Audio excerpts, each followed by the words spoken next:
Welcome to the Slop Farm. Enjoy the video. You begin by confirming the essentials.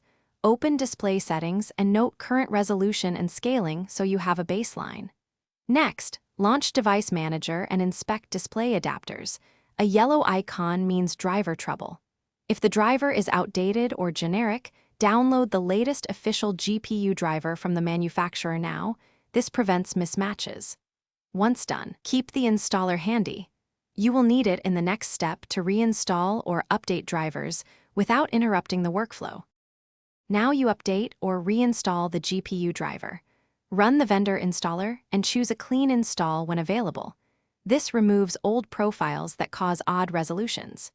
If Windows still shows limited options, use Device Manager to update driver or roll back if a new driver broke things. For multi-monitor setups, explicitly set the main display and choose each monitor's native resolution. Make scaling adjustments between 100% and 150% to fix UI size.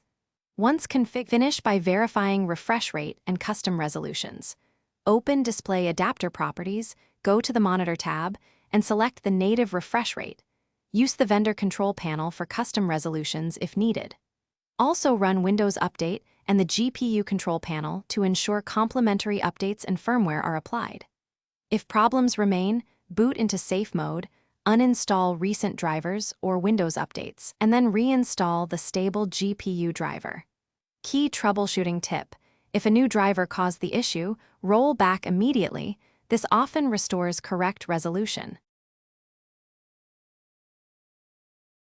Thanks for watching. Consider subscribing if we helped you today.